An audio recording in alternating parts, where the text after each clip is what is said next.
Nimefarijika kujumuika nasi katika hafla hii kubwa ambayo kwa anwani yake ni umoja wa maimamu pamoja na walimu wa madrasa, lakini pamoja na maudhui yake makubwa nilikuwa naisoma kauli yetu kwamba tuilinde amani yetu.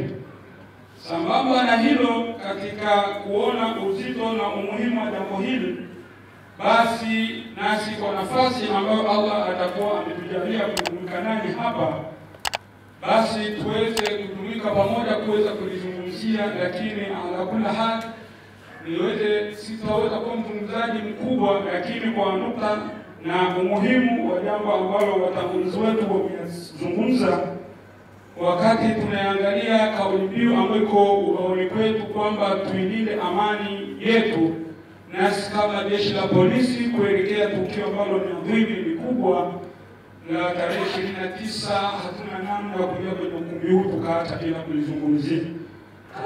Kama nilivyofanya katika utangulizi wetu, Allah tabaraka wa taala katika suratu Yunus aya 25, Allah ametanabaisha kabisa kwamba yeye Allah tabaraka wa taala ana kanuni ya kuwaita watu waje katika nyumba ya amani, ila Darus Salam.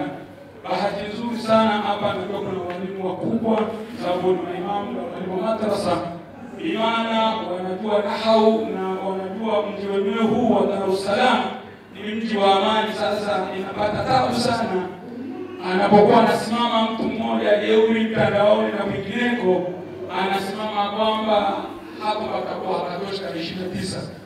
Naweza kumfahamisha kwamba ala kula hali wala hajajua maneno yanazungumzia watu. Hapa ni Darus Salam, ni mji wa nini? Wa amani. Sasa unakuwa unakuja na kiagizo kipya. Kamanda wenye maelezao lipo, lakini napata kidogo jeuri na kipi kwa sababu nasema kwa niaba kama na mlimo. Lakini najua siwezi kuwa msemaji sababu yuko mwenye katika hii himaya tulipo. Lakini ni kuhakikisheni kwa niaba ya afande DPC, kamanda wa polisi kanda maalum ya polisi Dar es Salaam, ambaye amepata dharura, na kwa mtada huo amenitaka mimi niambatane na bosi wangu ambao ni afande kamanda wa polisi mkoa wa Kinondoni hapa, ambaye atapita humo na fili na mfahamu afande Mtatiro na mnafahamu adhima yake, na anapokuwa atasimamia jambo hili ni watu wenye imani.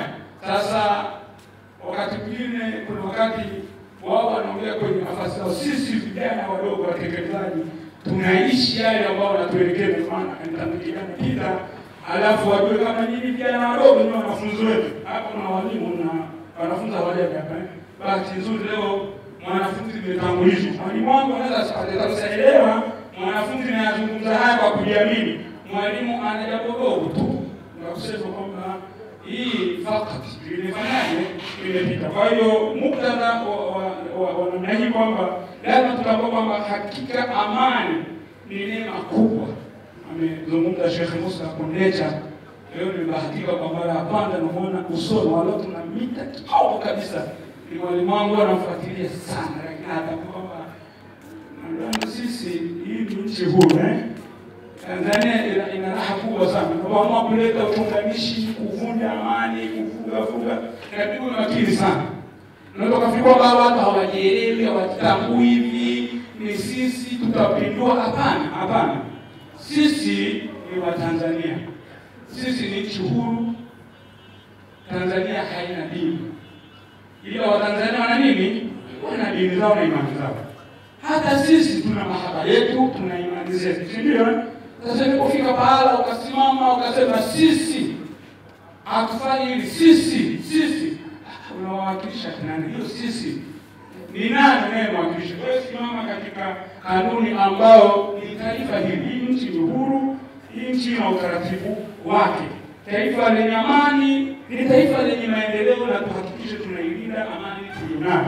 Na haya mazungumzo mtu hawezi kuja naye kwa amekutuka huko usingizini anaanza kuongea maneno kwamba ni nchi inaendeshwa kwa utaratibu tikano. Hapana, this is not an overnight process. Sio jambo la ndoto ya mchana kweupe. Yaani mtu alisimama usiku mchana kweupe kabisa buri mtu anaanza kuota kwamba tarehe 29 kitano.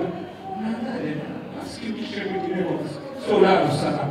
Mji wa nini? Wa amani. Haya tunazungumza kwa sababu sisi wenyewe vijana tunaona hapa tuko makini, tumejipanga, lakini mipango yetu ni kuhakikisha kwamba uchaguzi unakuwa na historia na ni wa huru na haki.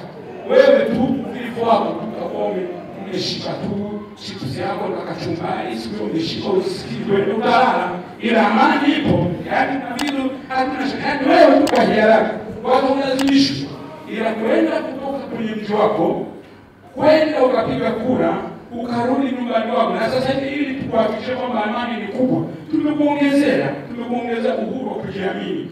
Mwanzoni au miaka iliyopita kabla ya 2024 kabla ya tume ya uchaguzi sheria inaumba tulikuwa tunakupenda dawa tisi kwa vile nini vya mpira vita 200. Sasa hivi tumeona hapana, tunahitaji uhuru uwe fair and fair election ili uwe ni uchaguzi wa amani. Hebu tumache mtu ajiamini. Tunaongeza uwanja mwingine wa mpira mita 300. Sasa hivi nani hataki anasusa huko, anasusa vita 300. Wewe unapiga kura, una uhuru, unachagua nani, hatukuelekeza mchague nani, sio maelekezo yetu. Ile tunataka wewe kuja tarehe 29 ufanye jukumu lako mapema. Na nikuhakikishie tunapokuwa tunafahamisha hili, tuna kanuni au tuna kauli yetu moja.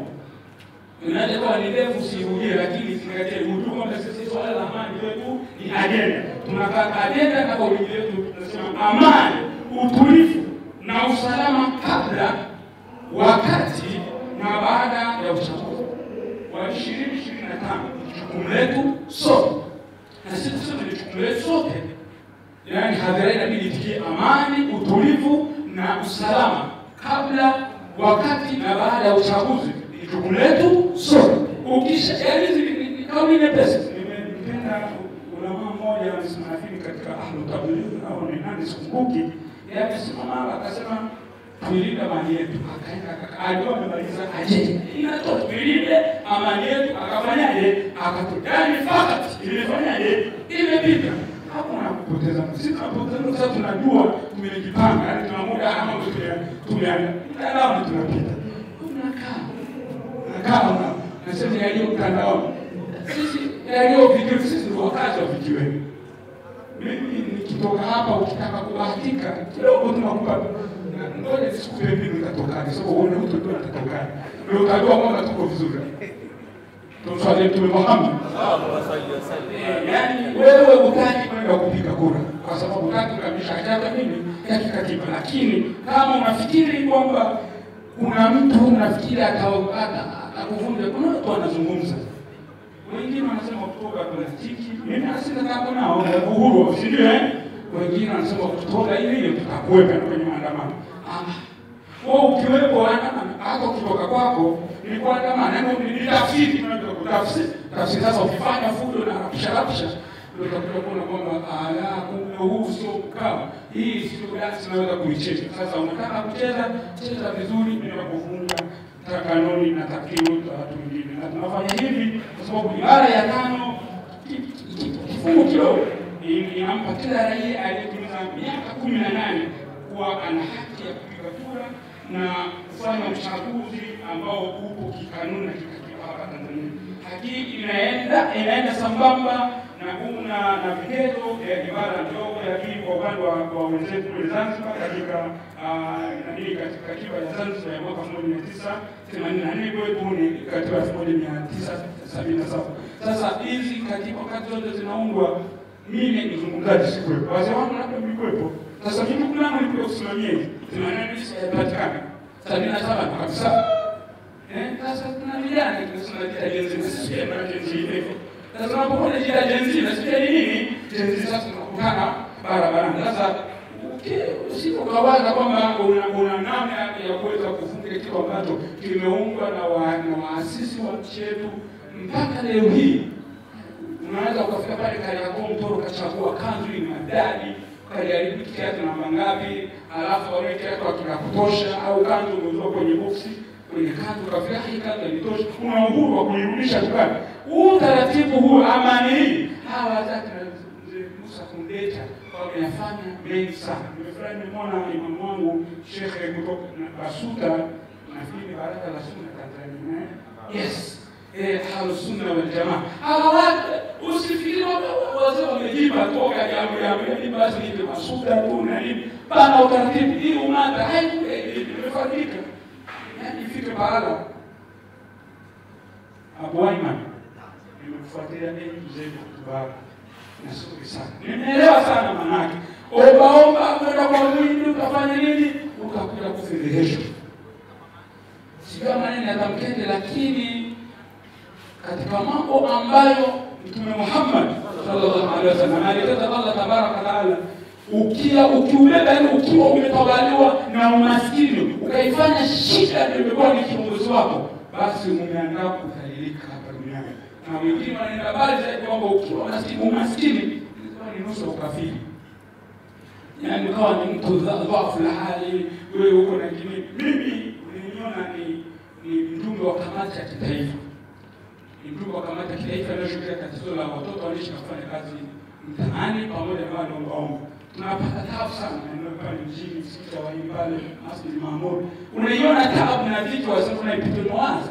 Rasilimali na viongozi wa Kiislamu tuliona. Ni kweli sisi ni wagonjwa, ni omba kiwango hiki inawezekana. Lakini tunaona kwamba labda hatakuwa tumeelewa nafasi zetu. Hizi taasisi za kimaumada labda zilikuwa hazikapatikana. Sasa uwepo wa hizi taasisi, ajenda yake kubwa, unapokuwa na amani, basi mambo mengine yanafanyaje? Yanaenda ipasavyo.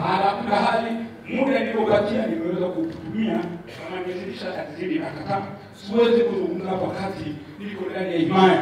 Hata yote ni kamanda mmoja wa familia hilo angetambua yeye yuko pale tu, lakini anajua yuko yeye ni Pangani. Kwa sababu yuko wapi? Kinondoni. Hapa ni pahala ambapo tunapata mwenyeji ni ilala, lakini kwa uwakilishi wake ni lazima asimame.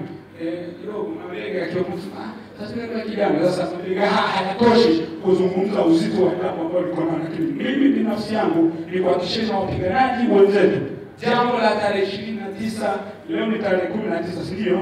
Yaani tunasema tuko kwenye masiku 10 bora Sasa unajua ile 10 ina habari nzito. Hata Ramadhani kuna masiku ya 10 ya mwanzo, masiku 10 ya rehema ya pili, kuna ile kukombolewa na moto. Ni masiku 10. Na wale habari yake kuna masiku 10 ya Dhulhijja. Na tambua leo unapita bila kuanza. Sasa haya masiku 10 yaliyokuja, Ibn anaweza kuja kusema kwamba masiku 10 haya hapa kitanoka. على كل حال من توكل على الله فهو حسبه الله ونعم الوكيل. على كل حال السلام عليكم ورحمة الله وبركاته.